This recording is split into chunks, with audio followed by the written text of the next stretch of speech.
Welcome to the Essential Tax Podcast with your host, Mishkin Santa.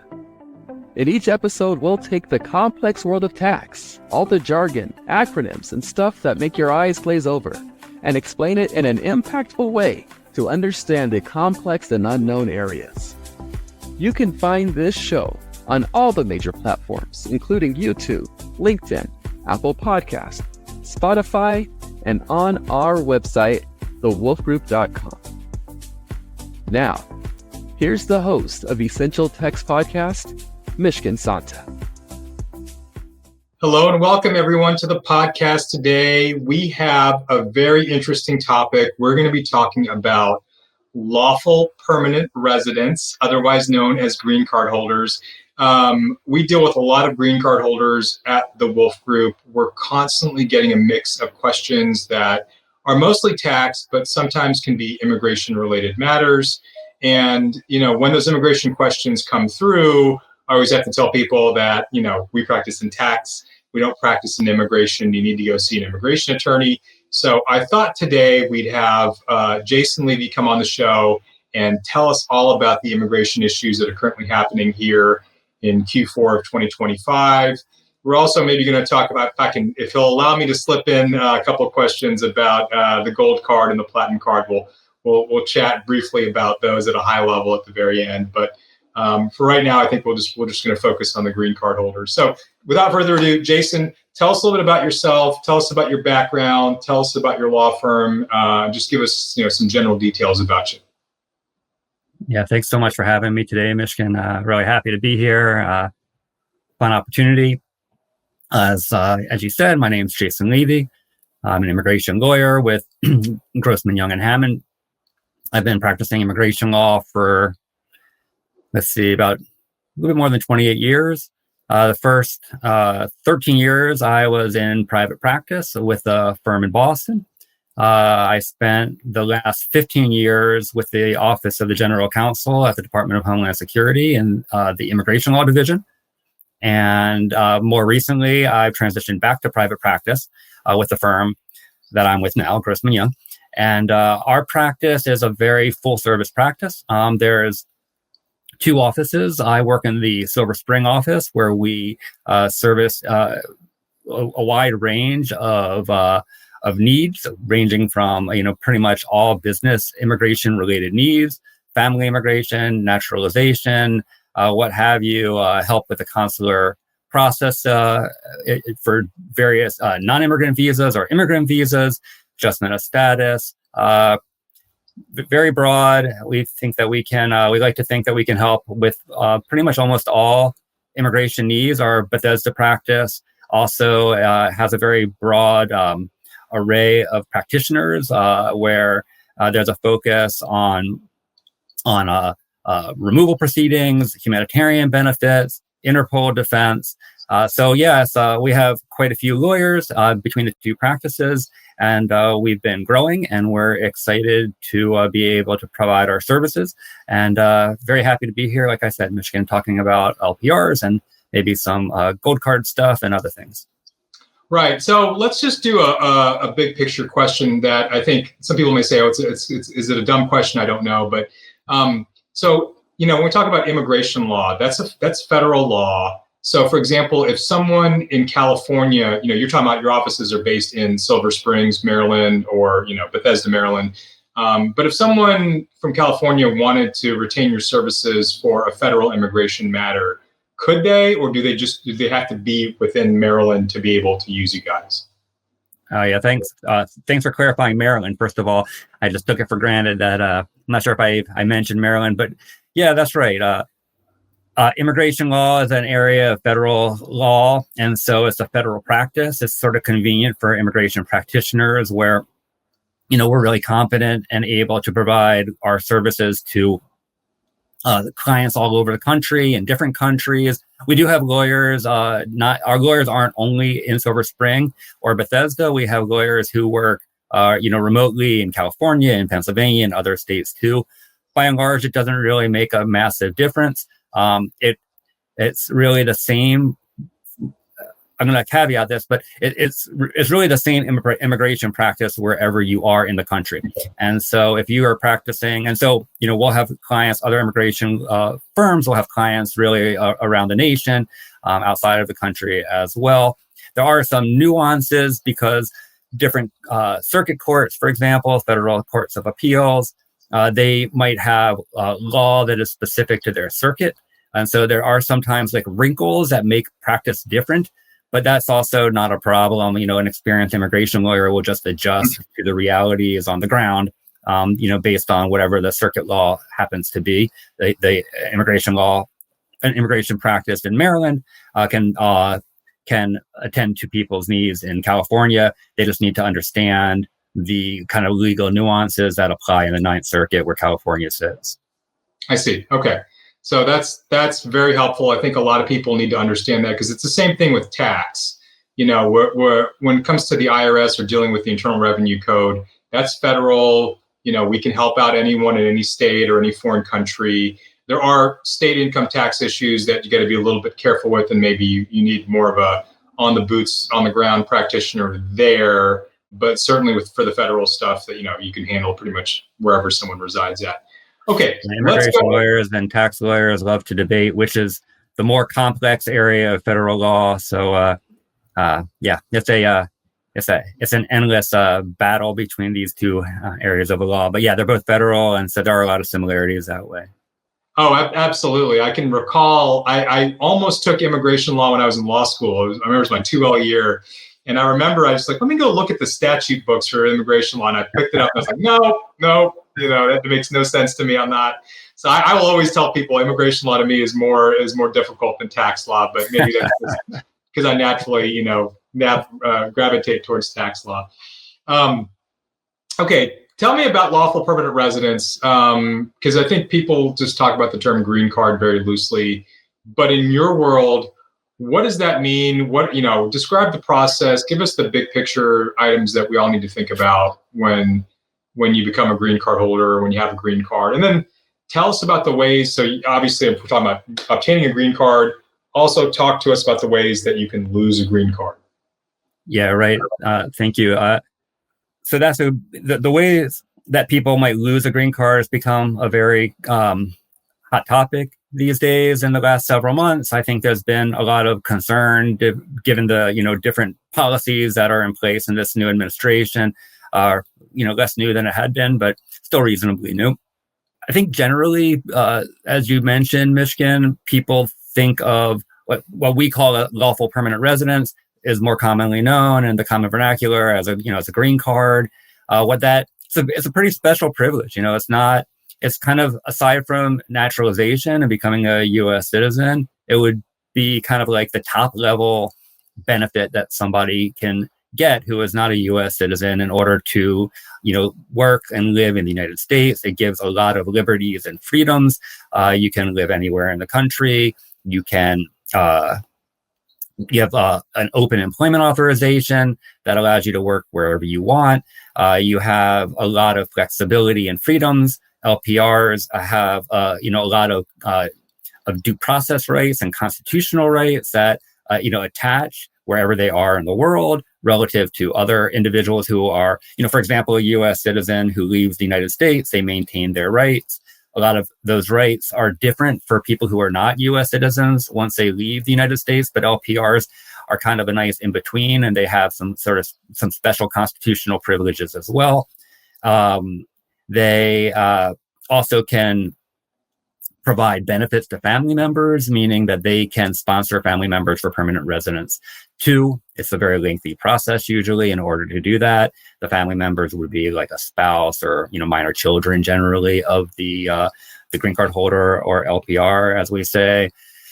The LPR or green card holder is we're lawyers, so we like to kind of go back to the, where's the authority for this? There's constitutional authority that provides Congress the capacity to, dictate where and how individuals who are not U.S. citizens are able to enter the United States. It's a very broad authority constitutionally that's afforded to Congress.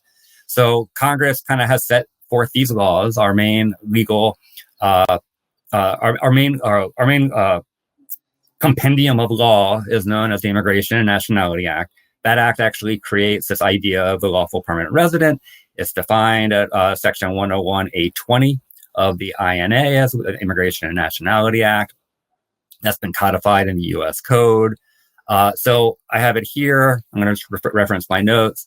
A lawful permanent resident or lawful permanent residence is defined in the law as the status of having been lawfully accorded the privilege of residing permanently in the United States as an immigrant in accordance with the immigration laws, such status not having changed. So that last clause, there's a lot kind of baked into that those few words. What does it mean, such status not have changed? There's a little more clarification in the federal regulations that have been issued to implement this law.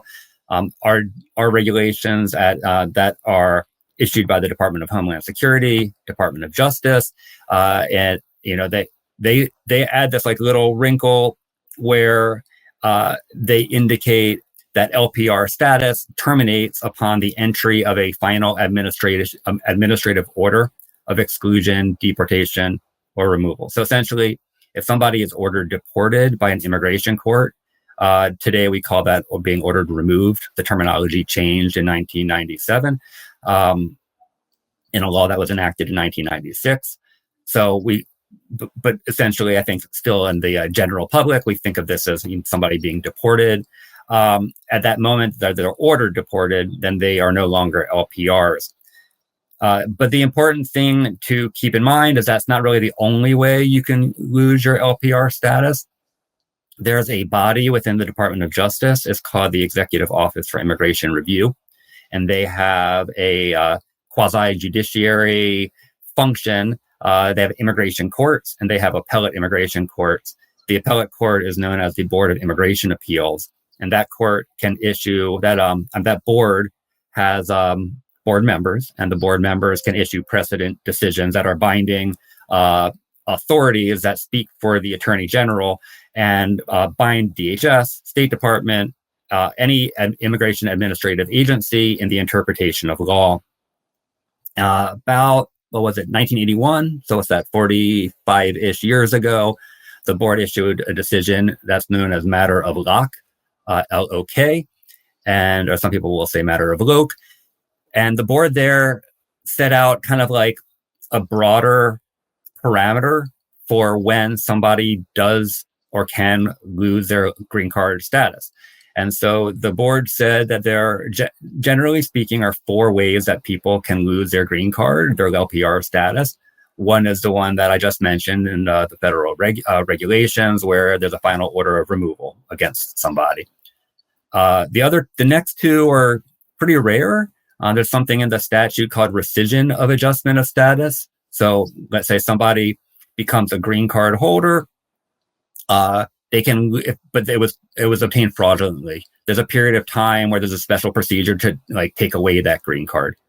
There's also a very unusual ability to actually kind of change from a green card holder to certain types of non-immigrants. But the other more common way that somebody loses their green card is they just give it up, relinquish it. There's a form you can file. We'll talk about that probably in a few minutes. It's called a 407, an I-407. And that's the other primary way that people might lose. They just don't want it anymore for any number of reasons. I'll finish just, if I'm sorry to monologue you, but there's a... No, it's great. Jump in. I just wanted to mention the main ways people get their green card. Probably should have done that and talked about that before talking about the way that people might lose it. But they're probably, the main way is that people obtain permanent residence. One is through a family member. So U.S. citizens and lawful permanent residents, green card holders can apply for certain family members. There's an unlimited number of visas for what we call immediate relatives, which generally speaking are parents, spouses, and minor children who are unmarried of U.S. citizens. But there are other visas that are available in certain allocations every fiscal year for other family members, older children of U.S. citizens, and then these family members of LPRs and brothers and sisters of U.S. citizens. There are long backlogs for those visas in most instances, so it can take a while, but it is a mechanism to obtain a green card. Just takes some time. There are certain eligibilities to obtain your green card through your profession or through a job that you might be offered in the United States. There's several different pathways for that, ranging from people with extraordinary ability or outstanding researchers, multinational managers, to people who have kind of different levels of education and experience. And there are different processes that apply to each of these types of employment-based immigration categories. And also restricted per year. I think there's, by law, generally speaking, 140,000 of those visas each year. Then you have the diversity lottery.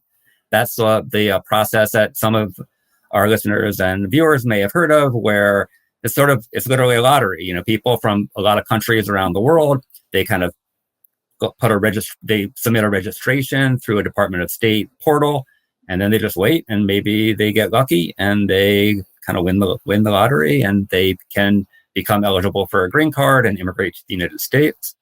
And then there are some humanitarian-based ways to become a green card holder. Probably most well-known would be people who have been granted asylum in the United States, or people who enter the United States as refugees. After a period of time, those individuals can become eligible to seek a green card, and there's an application process for that.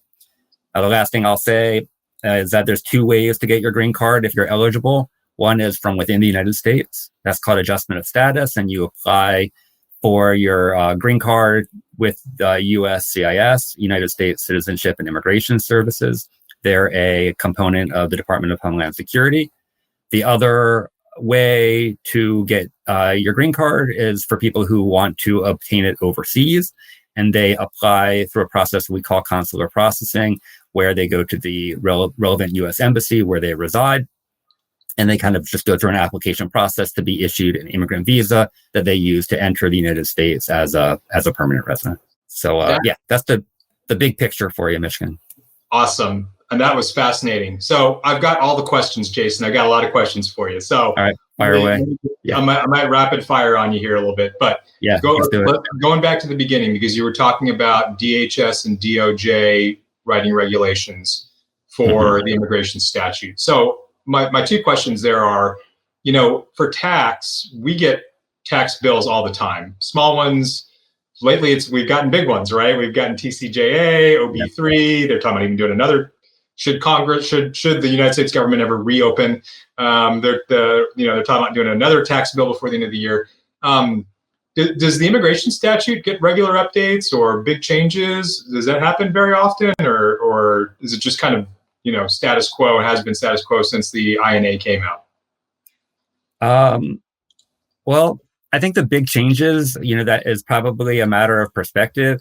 I think that most practitioners would probably say the answer to the question of whether there are big changes frequently or regularly to the immigration law would be no, and that's been a real problem because immigration has been so controversial and political. Most individual, I think that the general thinking is that the last time there was a real significant overhaul of the immigration law was probably 1990. And then there was another, I think, reasonably, it was a very significant enactment in 1996 that did change the landscape in a lot of ways in the immigration world.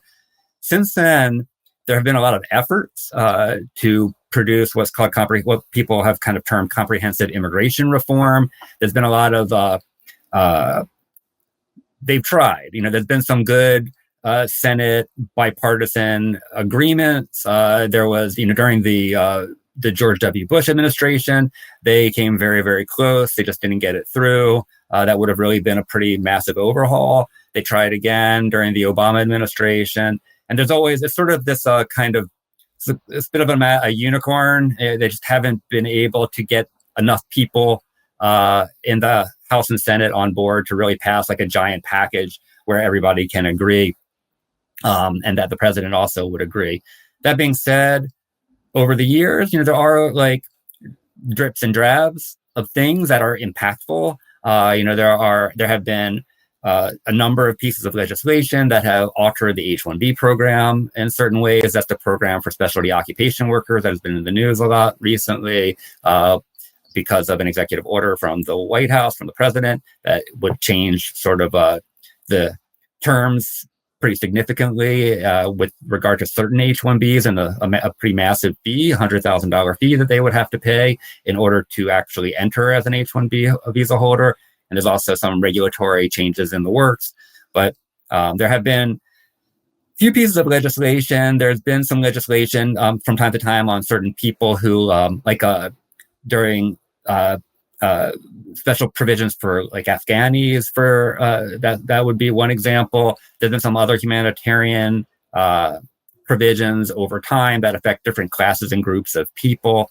There's also been not too long ago, there was a really significant statutory enactment that revised the EB-5 Immigrant Investor Program. That's the program, I didn't talk about it a minute ago, but it's one of the employment-based categories where people can get a green card through an investment in a new commercial enterprise in the United States. There are different figures for how much the investment must be, depending on how the investment is made. But there was a big change there. So it happens, there are changes, but in terms of, real significant rethinking of how our immigration system should work, that's been a problem. And there's a lot of different viewpoints on the Hill. And so we haven't gotten there for a while. Probably would be very valuable for our society if we could. Yeah, you would think with everything that's going on, that would be kind of the top thing, right? To maybe just rehaul the immigrant. I mean, I question, can the executive orders, like the one changing the H-1B, to the payment to $100,000, is that legal? Can you really do that, or does that need to be in a statute? Does that need to be an update to the immigration code? I have the same question. I'll ask you the same question just so you know about the gold card and the platinum card. Can you just do that through an executive order and that be it? It would be the same thing, I guess someone would ask me if an executive order just said, we're adding this new provision to the Internal Revenue Code through executive order. I'm not certain that can be done. What's your take on that? Do you think that's something that needs to be statutorily updated? Yeah, I mean, I'll give you the lawyer answer, maybe. I think we're probably going to find out. And I think that there are some real problems with both of these policies. So, one of the challenges that we've seen of the immigration law, because Congress has not been effective in reaching, cross-aisle agreements because of the different, very significant views of the different members of Congress on, where our priorities within immigration should lie. We have, the statute's been the same for so long in most respects. And so, initially there was a lot of rulemaking that went through the executive branch to administer and implement these, big changes in the 90s. But now here we are 30 years later, and we've kind of pushed these laws to their extreme. And so because Congress can't act, really the only way that the executive branch is able to sort of adjust to societal realities is by kind of pushing the boundaries of these statutes, and so that's a real problem that the government contends with. We want certain policies. The laws are the same, and sometimes even different administrations have said you can't do that. And then other administrations will say, well, actually, we think you can do that. We have different legal interpretation of what can or can't be done under a given statute. And then we have different change in Supreme Court law as to like what kind of deference the executive branch gets when they issue a rule. So we used to have the Chevron standard where there was a lot of deference. And now we have, after, from a couple of years ago, the Loper-Bright standard where not so much deference. The judiciary will decide for themselves what a statute means. As a practical matter, that makes kind of these sort of questions that you're asking a little bit harder, right? Because in the past, if the government interpreted the law in a certain way, then the government would get a lot of deference, and now not as much. On these specific policies, there are real problems, right? So I think that the authority of the president with respect to the H-1B $100,000 fee policy. That policy, that executive order or proclamation, actually, as a technical point, that authority is an authority is provided to the president under the INA. It's under Section 212F.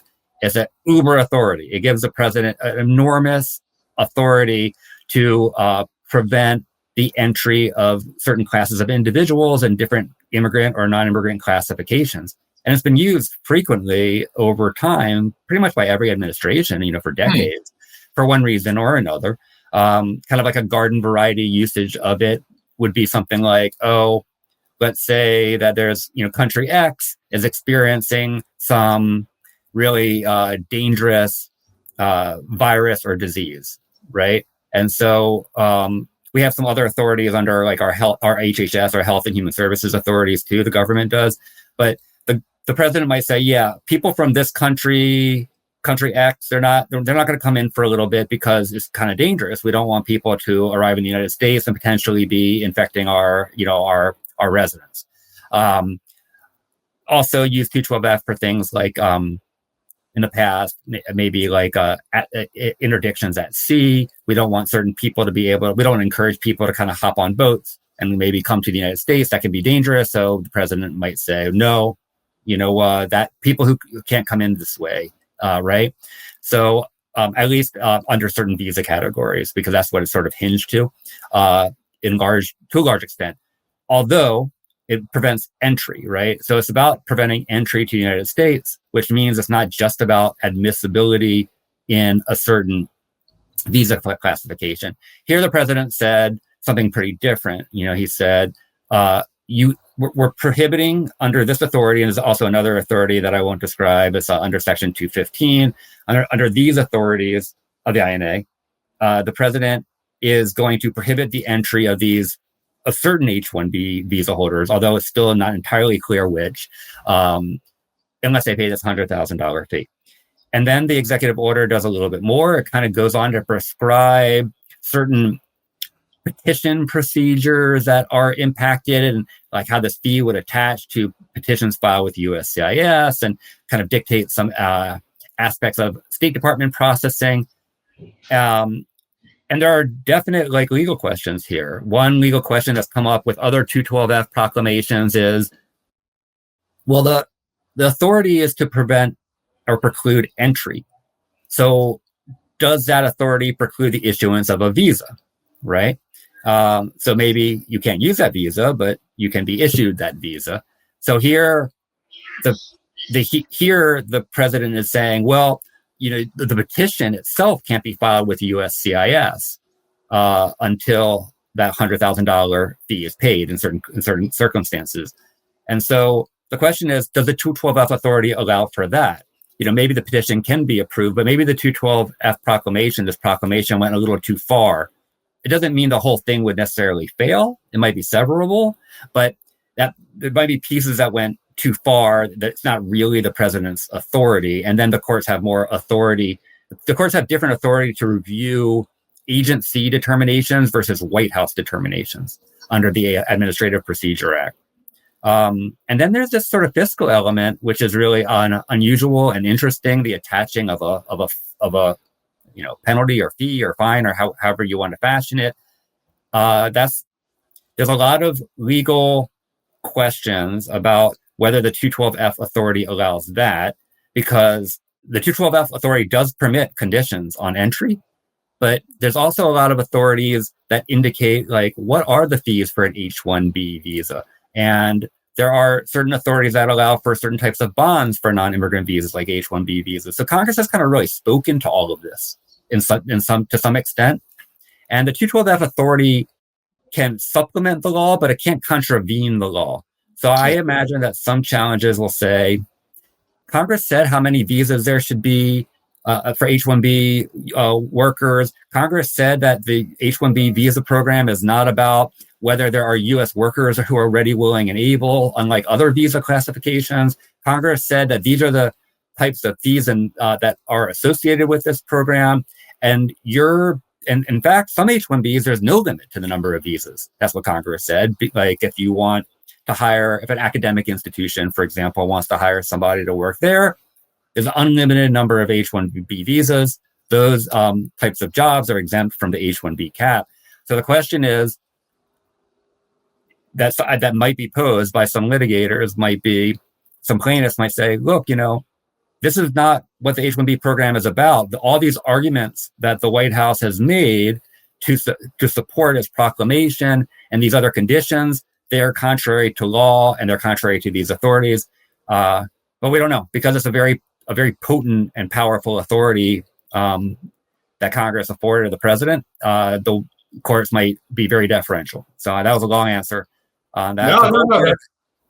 That's great. So I'm going to go ahead and get into it, because I think we're talking about this now. But so we've got another proclamation, quote unquote, about the gold card that came through just recently.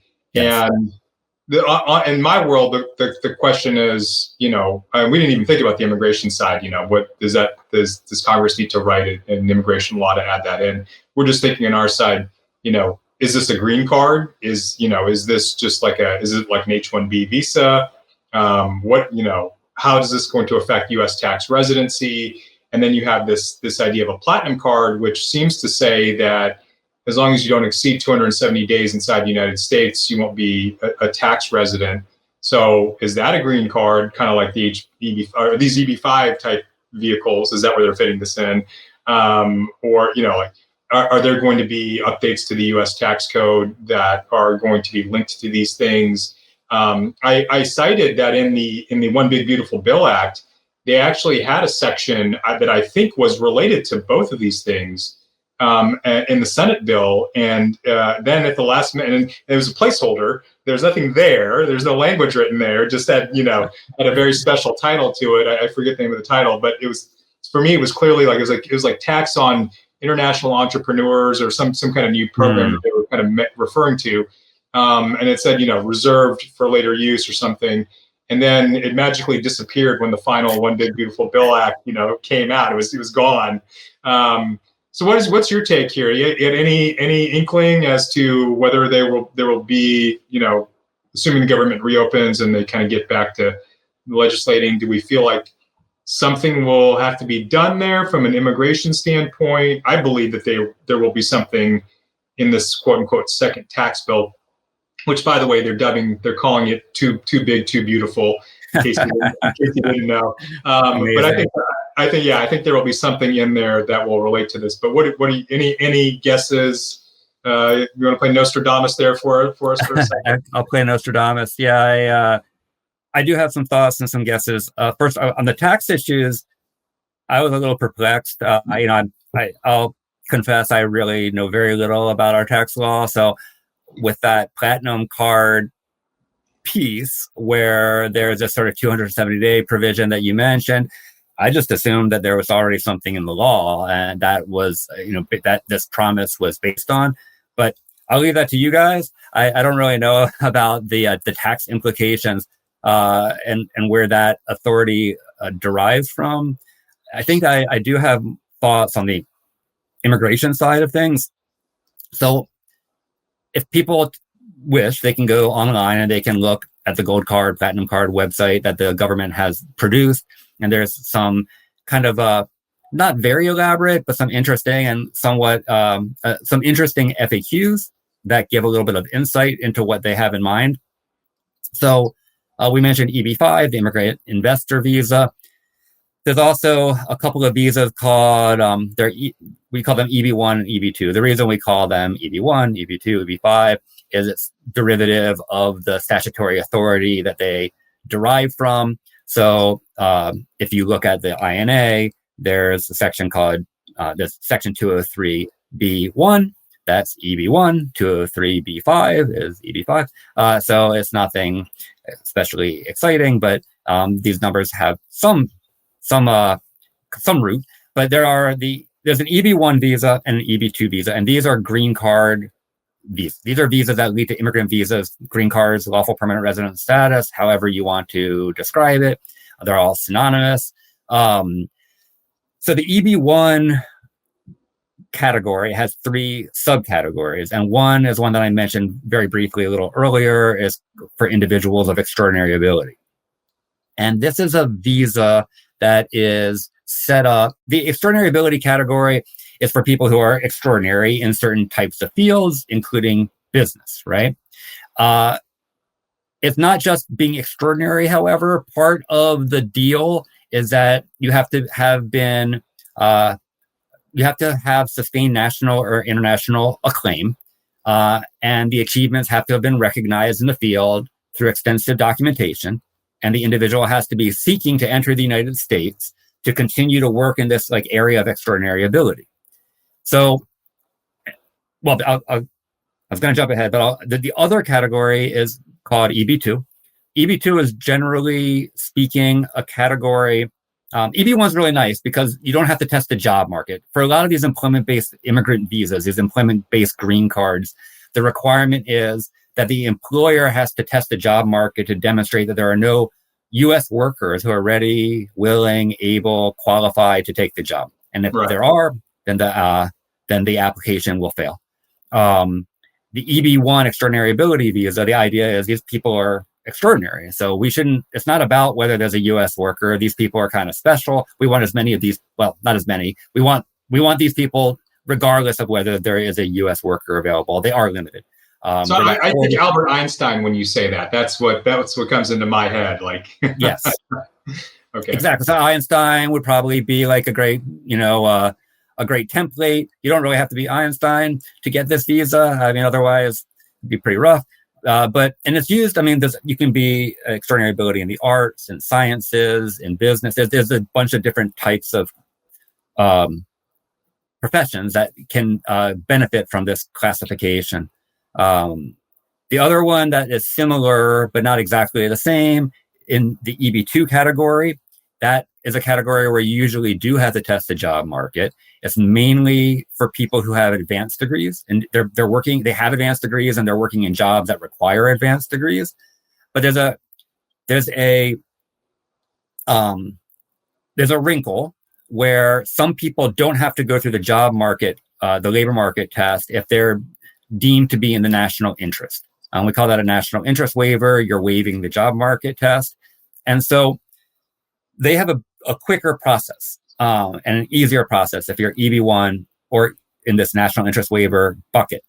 The difficulties are, so the idea of the gold card, to the best of my understanding, is that the government would be saying that, okay, if you pay this $100,000 or, the corporate gold card, which is, $1 million, or the corporate gold card, the $5 million corporate gold card, plus another $2 million, I think, per individual, then somehow they will effectively treat you as eligible for this extraordinary ability green card. It's not a non-immigrant visa like an H-1. You would get a green card, or for this national interest waiver. The problem is that there's only that we have laws on this, right? And by laws, we have the statute, but we also have regulatory authorities that would perhaps need to be changed. They can be changed. The DHS can issue new regulations to change how these programs work. The EB1 regulations essentially say, for these extraordinary ability folks, they'll say, okay, well, if you have a Nobel Prize, you're done, you're in, right? But if short of that, they have a bunch of categories. Things like, have you won other awards, or have you, what do you have certain extraordinary achievements, or do you make a lot of money, or have you judged the work of other people in your field in certain important ways, or do people, or is there a lot of notoriety around you that shows that not only that shows that you meet these kind of high standards, like this national or international acclaim, that you're recognized. So it's a little tricky here, right? Because you have somebody's pending $1 million. I think that some people will say, well, you're kind of replacing this idea of somebody having extraordinary ability with the idea of somebody being extraordinarily wealthy, right? And so is just having a lot of wealth and ability that in business, science, and then what do you like? Do you have an international acclaim because you have millions of dollars? What have you done? And then what are you going to do when you get here aside from here's $1 million, right? That's not what the statute really contemplates. There's also similar kind of law, sub-statutory. It's not like the statute, like the regulations and the and binding precedent decisions that dictate how the agency, DHS, interprets the national interest waiver provision that create like a test. And the test is sort of similar. It's like, are you working in an area of substantial merit? Is that what you're going to be doing when you enter the United States? Does it have national importance? Are you well positioned to advance this work? So it's definitely like square peg, round hole problems with the the gold card or the platinum card, because the idea, it seems to me, is to try to like squeeze this $1 million payment into this rubric. And there's a couple ways they can achieve that better. One is by just changing the regulations, which would take some time, but they can do it. And the other is by, for the national interest waiver, they could also issue regulations, or they could change this binding decision. They could issue a new decision. But one way or another, there are still some hiccups because of the way the statute is written that you can't really get around. And so it's tough. And the other part of it that I think will be tough is that all that does, let's say okay, fine. They succeed in saying that payment of the $1 million satisfies this extraordinary ability component or the national interest waiver component. Well, what that does is it gets you through like one part of the process, which is the filing of this immigrant visa petition. It's it's like an employment-based immigrant visa petition that is filed for people who want to get a green card through their employment. So, okay, great. That's been approved. But now you need to actually apply for your green card, either overseas or here in the United States, depending on whether you're here or not, and whether you're eligible to apply from here in the United States. And now you're running into another problem. First, there's some basic eligibility criteria that you have to satisfy. So if you have certain inadmissibilities, criminal background, certain health issues, if you're there's a whole slew of them, right? There's a statutory section that runs through all the ways somebody is inadmissible and cannot get their green card. Well, okay, you're fine. You get through all that. You don't have any of these inadmissibilities. Well, you still have a problem because there are only a certain number of visas available in each of these categories every year. And among those visas, which are in each of these categories, 40,000 visas are available for EB1, but the EB1 40,000 is also subdivided into other subcategories. And then you have the national interest waiver category, the EB2. That's another 40,000 approximately, so a tiny bit more. And sometimes those numbers change depending on some other structures and visa usage in a given year. But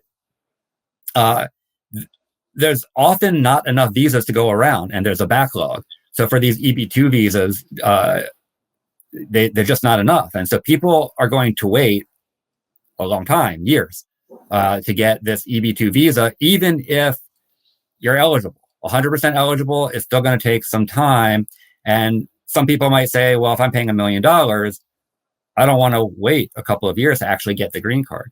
For most countries, the EB1 visa, they're around, they're available. But I think what's being contemplated by the White House is that, and the other agencies that are involved, is that the way the attraction that they're offering is that they'll kind of try to allocate visas to gold card or platinum card applicants before the other EB1 or national interest waiver applicants. And so the petition will be approved, or the visa will be adjudicated kind of a little sooner and more quickly by USCIS or DOS. But the $1 million, in other words, doesn't guarantee you the visa. And it also, depending on your category, doesn't guarantee that you're really going to get it as fast as you might hope. So there are problems. That being said, to your last point, can Congress pass a law? And sure, so Congress could just enact a law to say, well, this gold card thing is now statutory, and they kind of align it with the construct that the president has provided with the Department of Commerce and other equity, or, other stakeholders within the government, and they could say, yeah, this is what it is. We're enacting this new program as part of what do you call it? The new bill. I forgot the fancy name that you said. Too Big, Too Beautiful. Yes, that one. They could, and maybe they will, or maybe they will enact some new provision relating to the tax elements of the platinum card that they are contemplating, or maybe that'll be part of the grand bargain, in order to reopen the government. That's one of the pieces that will, one of the chips that will be traded, because clearly they want this. But right now, I would say it's not impossible. It's just there's a lot of open questions as to, is this really consistent with the statute, the regulations? And if not, are they going to sort of bend it to make it more in line, to align it with the existing law? And then how much does that change sort of the program that they were hoping to achieve, and how much use does it have? The more they bend it, the less interesting and interested other people might be in kind of making this investment. Yeah. So based on a couple comments I have. So first off, you talked earlier about you thought maybe there was something in the tax code about the 270 days. There's not. And I've highlighted the sections. I have a blog post about this where they need to go in and make the change. I also thought it would be a green card too, but some people have speculated it would maybe be an H-1B or something. The other comment that I'll make is that you talked about you pay the $1 million. You almost like you're saying it's a fee, but if you read it, it says it's a gift. So so like you said, it doesn't guarantee anything. And I guess if I were someone, a lot of people have contacted me about this. I'm like, okay, I really only want the platinum card thing, and I'm happy to pay the $5 million. But okay. I'm not sure that they realize it's a gift. Like it's a gift. You're voluntarily giving it. I'm not sure you get it back if you don't get approved, or if you don't get approved in the timeline that you want to get approved. And then the other thing that I wanted to ask you was, and I want to move back to green cards too here. So sure, no problem. But you talked about they're going to check people out. They have to pass certain tests. Are they going to trace the funds kind of like they do with EB-5? Because I think that would take forever. You're talking about adjudicating this process very quickly. Who's to say some untoward person hey, I give you $5 million, I want to be approved in 30 days. They're not. There's no way to trace funds in that level of time. So these are all really important considerations, Mishkin. I think that the first is right. They're calling it a gift, and sort of the gift is in their mind what makes you extraordinary or makes you eligible for the national interest waiver. That's something that needs to be better understood. When does this gift need to be paid? Once it's deposited into, I think the idea is it's getting deposited into the U.S. Treasury for certain types of uses. The uses don't appear to be anything related to the EB1 program or National Interest Waiver program kind of directly, like, your particular profession, for example. So, it's not like you're investing in some sort of scientific enterprise, for example. It's unclear where this money is going. But I think more importantly, as your point is, there's going to be a lot of wariness if people feel like they're not going to get it back, or how long will it take, even if they can get it back, how long will it be in escrow? And can they at some point withdraw their application and have the money returned to them? Or if it's denied, can they have the money returned to them? Is it at risk? And so I would expect the way, there's a lot of complexities to how these immigrant visa applications are filed, depending on where you are, if there's a visa available, if you're in the United States or if you're not in the United States. But the $1 million or $5 million payment is attached to this petition, which is only one stage of the process. So you have to imagine that the individual, before that petition is approved, or at least upon approval, the $1 million would need to be placed in escrow. Maybe not. Maybe they'll say, look, you're making a promise and we're not going to take your money until actually we issue you the visa. And if you don't pay up, then they just won't issue you the visa, and so it could be very late in the process, but it still lacks clarity. And I think uncertainty creates uncertainty is a problem, right? People don't like to engage in efforts that are costly and uncertain. So that really will need to be addressed. But on the other follow the money problem, yeah, that's a really big problem. And the EB-5 program, as it sounds like you're aware, has been ripe with this problem. And there's been a lot of thinking and questions about how do we ensure that the people who are making investments for the EB-5 program are not bad actors, because it's a nice, convenient way for a bad actor, if we're not careful, to obtain a green card, and then eventually become eligible for U.S. citizenship to be able to be here. There's concerns that it's used for spying purposes, and it probably has been. And there's definitely some misuse of the program and abuse of the program. That was one of the reasons that there was such a massive overhaul. There's a lot of concern about the integrity of the EB-5 program. So here, there's a visa called the E2 visa, which is an investor visa, and the thresholds are much, much lower, generally speaking. But in order to get an E2 visa, which is a non-immigrant visa, but there still is a follow the money element to it to make sure that the funds are lawfully obtained by the applicant for the E2 visa. Here, I would imagine that they'd want to be extremely thoughtful about the individual who's applying for the immigrant visa, and simply going through the inadmissibility grounds that would make somebody ineligible statutorily on their face are generally not enough. You need to essentially be able to say, like, this money is honest money. And so for the EB-5 program, there's regulations, there's a statute, this is programmatic. Here in the gold card, if we do not have regulations, then it's not programmatic, and it's unclear like where our legal authorities lie, absent sort of a statutory prescription or a regulatory device to investigate these questions. But assuming that we just can, let's just say they can, because what they're looking at is there some sort of criminal background that maybe would implicate a problem with an individual that would still give a foundation for denying the immigrant visa or the adjustment of status to application to get a green card. That's a hard process, and it's a time-consuming process that requires a lot of exploration, expertise. It's expensive, and the EB-5 programs, they're very high, and one of the reasons they're high is because these are hard adjudications. And there's a special office at USCIS that handles these kind of adjudications and these applications, and they have special expertise, and there's special individuals who know how to are trained in looking into fraudulent questions, other types of CFIUS type questions, what have you, relating to these programs. And sometimes they can be very costly and time consuming. The EB-5 program's expensive for many reasons, but that is one of them.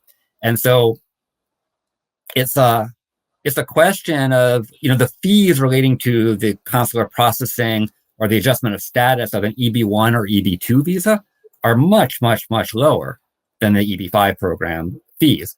And so, what is that going to mean if we're giving tens of thousands, as I think the administration is hoping for, if they're allocating tens of thousands of these visas, these EB-1 and EB-2 visas, to gold card or platinum card holders, where there's these investigations that the existing fees are not set up to pay for, well, that's a problem, because USCIS doesn't have infinite funds. Their funds come from fees. And then if USCIS says, oh, we're going to adjust the fees, they can do that. And they generally tend to do that every couple of years, or they need to review their fees every couple of years. They don't actually issue a new rulemaking to change their fees every couple of years. So they could change the fees, but maybe that gold card application fee just became very, very expensive, and that money you will not get back. Right. So if you pay for the petition and the petition is denied, or even if it's approved and then you're not eligible for the visa, that money is sunk. So there are a lot of a lot of unanswered questions for me anyway. Yeah, I have so many questions on this one, and certainly if DHS produces some regs or there's an administrative action that occurs, we're definitely going to get you back on the podcast to explain to us non-immigration folks what all this means. Let's go back to the green card though, because I want to hit on some topics that I think are super important before we sign up here on the podcast. So I get the call regularly, Mish, I got the green card. I need to go visit my family back in country X. I'm concerned that, I'm going to get stopped on the way out or the way back in. And, I've held the green. So from the reason why they're calling me is because they've held the green card for 10, 15 years. And they're like, what happens if they pull my green card? What happens if I get put into a room and they pull my green card? Am I subject to the U.S. exit tax immediately? Because under our rules, under the tax rules, if you hold a green card for longer than 8 years, and it's like you said, if it's relinquished or abandoned in a certain way, it can trigger the exit tax. I see. First off, what do you tell someone like that? Can the green card actually be taken from you at the airport, going out or coming back in? What's reality? What's myth? And what would you advise a client to do if they ran into that issue where they were, put into a room or they were stopped there? And then does your firm help out with that? Could someone, is there like a hotline that they call? Is there the bat phone that they can push the button on? How does that work?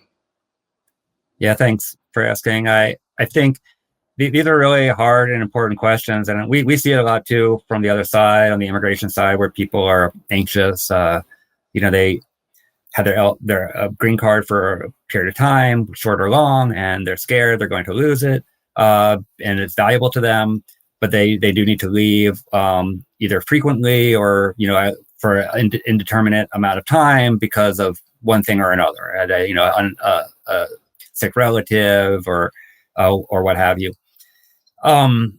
So yeah, it's a real problem. People can, and they do lose their green card sometimes. And there is more anxiety now than in the past because of the enforcement focused environment that is endemic within this administration, and the desire to be very, very, I'll say thoughtful in terms of whether individuals are maintaining their status, whatever that status happens to be. So, there are things that people can do. And so if somebody, well, first I'm first going to address some of the mythology because I think that's important to have some background on. There's a lot of stories that circulate that encourage people to do things that might be problematic. So I want to start with this idea that as long as I come back every 6 months or every 12 months, I'm fine. Like I'm going to maintain my LPR status. That's not true. And that's not how the statute works. So as I mentioned before, there are ways that you can lose your green card, and the ways that you can lose your green card do not include you just lose it without any process, right? So if the government wants to take your green card away from you, and so you are no longer a permanent resident, they owe you process constitutionally. And the process most commonly are the two processes I mentioned before. One is you give it up yourself. You just say, I don't want to deal with this. I don't want to be a permanent resident any longer. I'll worry about how I'm going to get to the United States in the future in different ways. It's not important enough anymore. So I'm just going to give it up.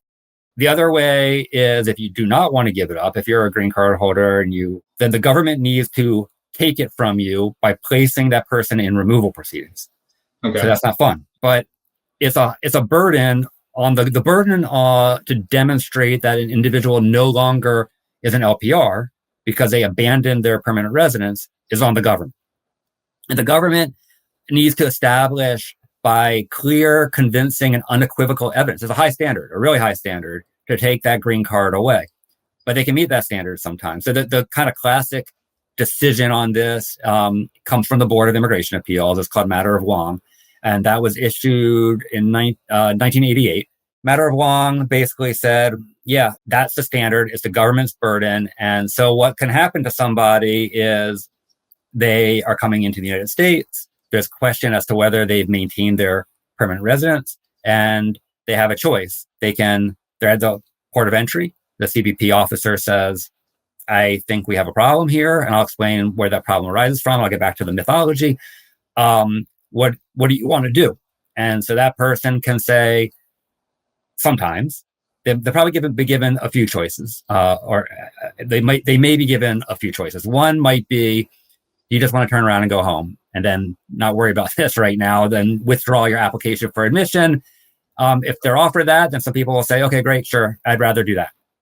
That will be noted in the system, and that person will probably have the same problem if they try to return. They might be kicking the can down the road.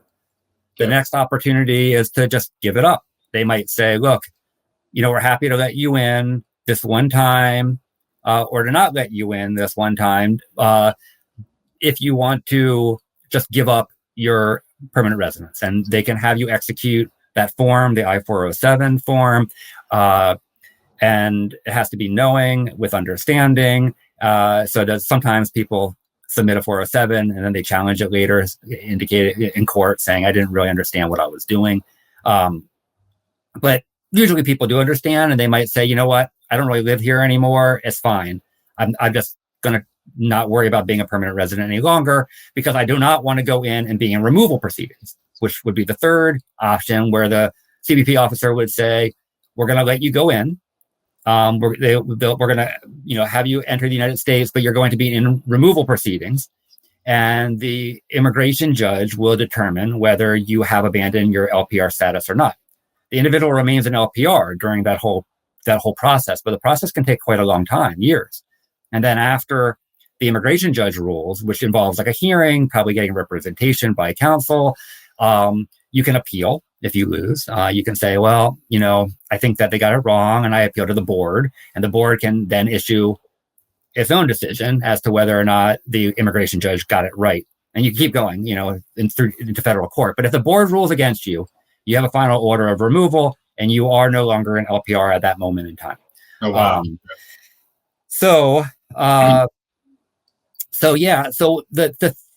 standard, I think it also comes from Matter of Wong. It does. Yeah, the Matter of Wong case also said, look, the question is, did you ever relinquish your intention to be an LPR? And so the question is, do you have an unrelinquished intention to return to the United States to live permanently the entire time you're out of the country? And that unrelinquished intention can't be a desire. It can't be like, well, I'm hoping to be able to one day come back, but we'll see. It has to be backed up by your actions. So the actions can be, one of the important questions is, how long have you been gone? And so if you've been gone for a lengthy time, that's problematic. But back to the myth, the 6-month, 12-month myth, there's this idea that if you come back at least every 6 months or every year, that you're fine. I think that myth probably derives from some statutory authorities, where if you're an LPR and you're gone for more than 180 days, then you're applying for admission to the United States again. Generally, LPRs are not applying for admission, and so they don't have to prove they're admissible. And so their entry is easier when they return. The 1-year provision, I think, derives from the idea that if you're gone for more than a year, then you need to get a special visa, usually, to return. It's called a returning resident visa. So you have to go to State Department and say, oh, I need to get this special visa to go back home to the United States. At that time, State Department will look into the question of like, well, did you relinquish your intention to return to the United States, and deciding whether to give the person that visa. So I think that these statutory authorities have kind of evolved into this notion that as long as I come back frequently enough, every 180 days, or at worst every year, I'm good. But that's wrong. If a person, what really is going to be evaluated by the State Department, by CBP, or by USCIS in like a naturalization interview, because people who are not applying for naturalization, they need to demonstrate that they've been physically present for enough time. They also have to demonstrate that they are still LPRs. So USCIS might look at this question as well. The question becomes, what have you been up to?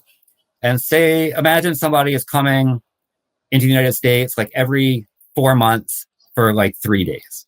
They keep doing that. Gone for 4 months, back for 3 days. At some point, it's going to become apparent to the CBP officer that you're really not living in the United States. So what are you doing? There's actually some pretty strong case law from the board. It's called, I jotted it down. It's called Matter of Kane. That was a 1975 decision. And also from federal courts that make it abundantly clear that if you're gone for 11 months, you come back for a month and you keep doing that, you could definitely be deemed to have abandoned your LPR status. So now they're going to look at a whole bunch of other factors, which I can talk about in more detail, but it's like, why are you gone, right? Are you gone because you're studying overseas and you're a student? And okay, maybe that's good, right? Maybe that's fine. Or are you gone because like your mom is ill and so she's needing some care, but it's not like a forever kind of thing. It's not like I'm going to live with my mom and she might live for 10 years, right? I'm going to help my mom for a period of time.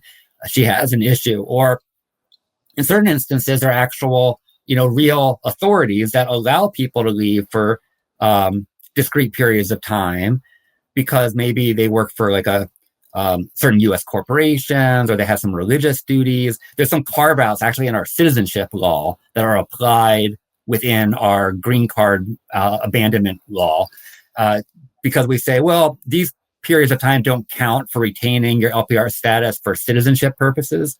So they say, okay, these types of activities also shouldn't count for the abandonment question. It wouldn't make sense otherwise. If you abandon it, but you're eligible for citizenship, that doesn't make sense to anybody.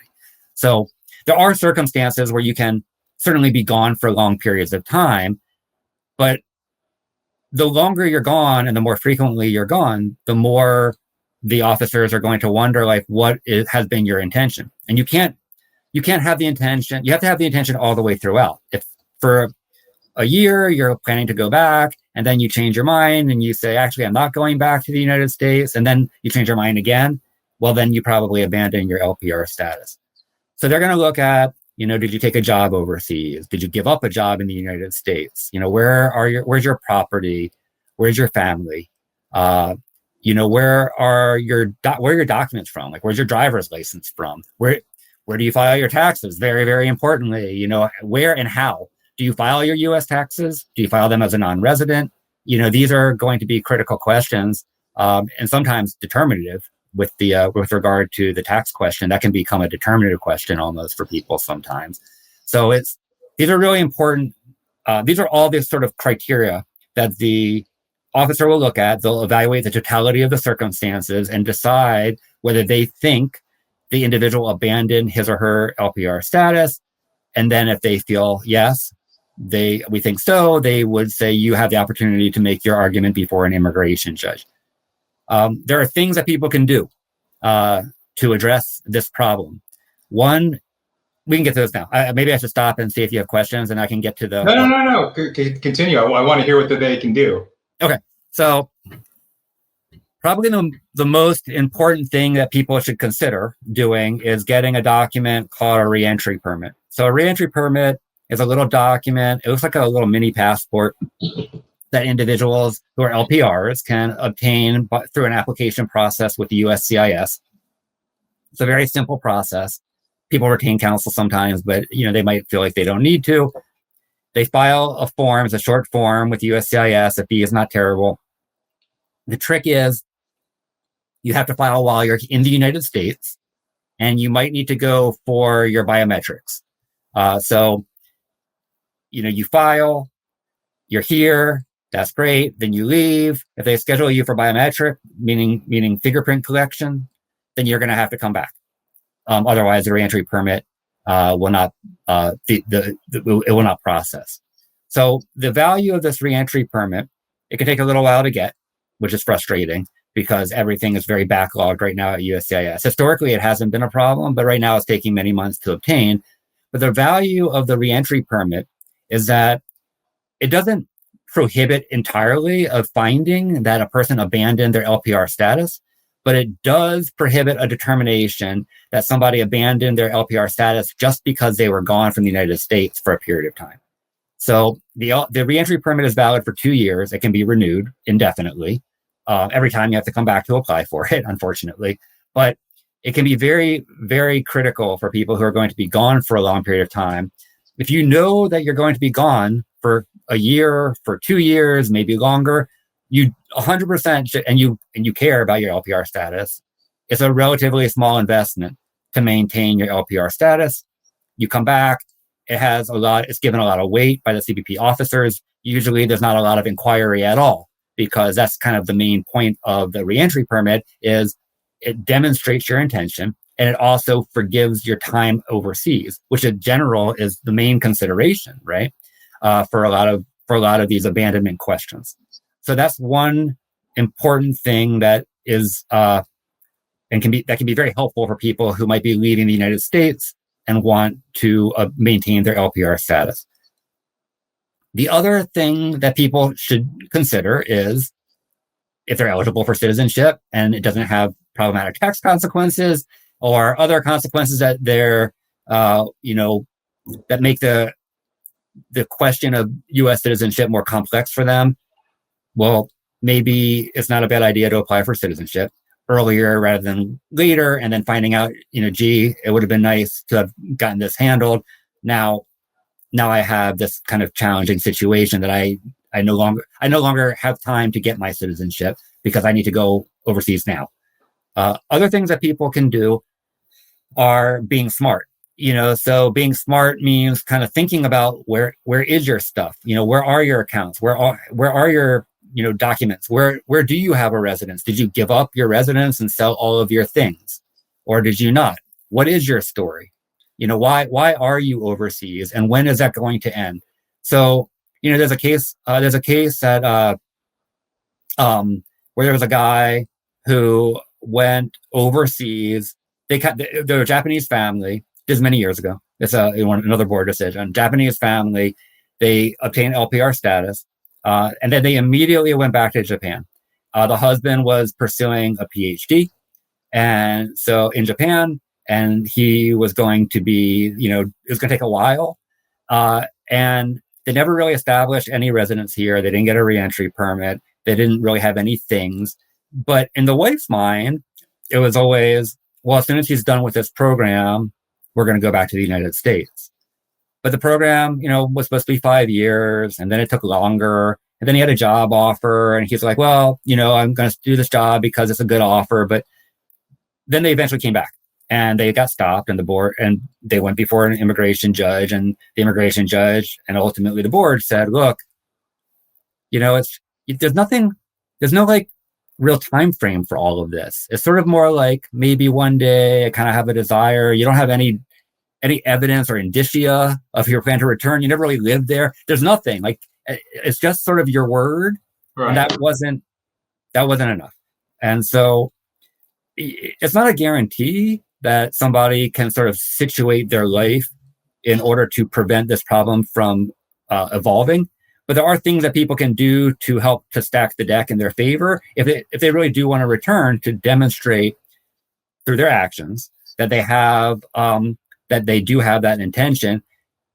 The period of time generally should be that people are gone from the United States should be temporary. That's sort of in the case law and in the statute. But temporary doesn't necessarily mean short.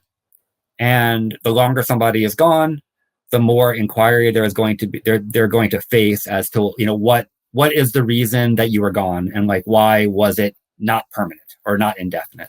So you can't completely solve the problem, but there are definitely some important steps people can take in order to mitigate their worry.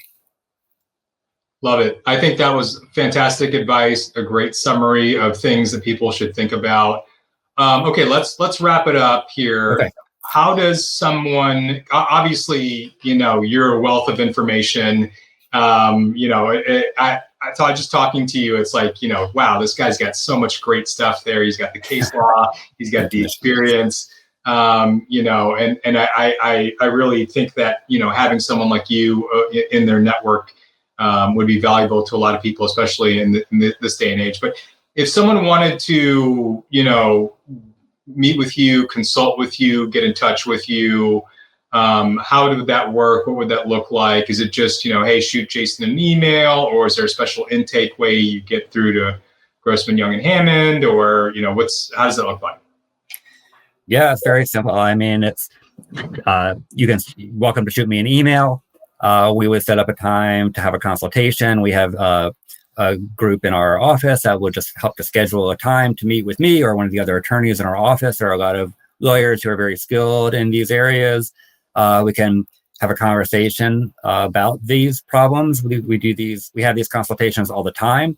Talk to people about ways that they can make sure, or to the best of their ability, make sure that they'll be able to return, the steps that they can take, and the problems that they might encounter given their own individual background and circumstances, and why they feel like they need to depart the United States for a period of time. We do provide travel representation. So, if somebody is an LPR and they are gone and they want to return to the United States, and, we have opportunity for people to retain us to be on call while they're traveling. And we do have a hotline, actually, that people can use. And it's just sort of what's that?